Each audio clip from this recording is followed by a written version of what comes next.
Hello everyone, আজকে আপনাদের সামনে একটা খাট নিয়ে আসলাম। যেন তেন খাট না, একটা বিশেষ সময়কার এমন বিশেষ ম্যাটেরিয়ালস দিয়ে তৈরি একটা খাট। এই খাটটা আমাদের ধারণা এটা 18শো শতাব্দী কিংবা 19শো শতাব্দীর শুরুর দিকের। ওই সময়কার জমিদার প্রথা কিন্তু খুব বেশি প্রচলন ছিল, এবং ওই সময় আমরা ধারণা করছি এটা জমিদার বাড়ির হলেও হতে পারে, কিংবা জমিদার বাড়ি যদি নাও হয়ে থাকে ওই সময়কার কোনো প্রভাবশালী ব্যক্তিদের বাসায় ব্যবহৃত একটা ফার্নিচার।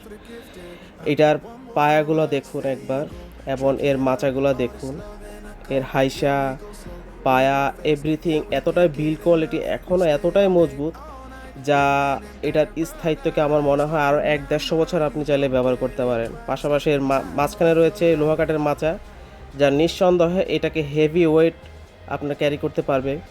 পাশাপাশি এর পিলারগুলো দেখেন, পাশাপাশি এর মশারের স্ট্যান্ডগুলো দেখেন, এভরিথিং সব মিলে এটা এতটাই নিখুঁত। আসলে আমরা যখন নিজেরাও এটাকে কমপ্লিট করছি, আমরা নিজেরাও খুব সারপ্রাইজ যে আগের দিনের মানুষ কতটাই না শৌখিন হতে পারে, এবং তাদের কাজের কোয়ালিটি এবং নিখুঁত এতটাই সুন্দর যা আসলে আপনাকে মুগ্ধ করবে।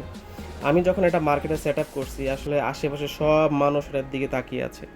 কেউ জিজ্ঞাসা করতেছে এটার দাম কত হতে পারে, এটা কি কাঠ দিয়ে তৈরি, এবং এটা কত সেন্টিমিটার। ও আরেকটা কথা, এটা ডায়ামিটারটা হচ্ছে, এটা পাশে হচ্ছে আপনার 57 ইঞ্চি এবং লম্বায় হচ্ছে 77 ইঞ্চি। সো এটাকে আমরা সেমি বেড হিসাবে আমরা কাউন্ট করতে পারি। তো আমরা আমাদের স্বপ্নের বাসায় এখনকার দিনে আমরা স্বপ্নের বাসাতে চাই এই ধরনের কিছু রয়্যাল ফার্নিচার দিয়ে আমাদের ঘরটাকে কীভাবে একটা রাজকীয় ভাব নিয়ে আসতে পারি। তো আমি মনে করি এটা আপনার জন্য একটা বেস্ট চয়েস হতে পারে। তো এর বাহিরেও আমাদের কাছে আরও বেশ কিছু খাটের কালেকশন আছে, আরও বড় বড় সাইজের।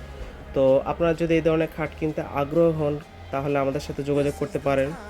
এর বাহিরে ঘর সাজানোর জন্য আরও বিভিন্ন রকম ফার্নিচার আমাদের কাছে আছে, ভিনটেজ ফার্নিচার, যেগুলো হতে পারে ভিনটেজ কিন্তু কোয়ালিটির দিকে নো কম্প্রোমাইজ। বিল্ড কোয়ালিটি আগামী 150 বছরও কিছু হবে না, এরকম ফার্নিচার আমাদের কাছে আছে।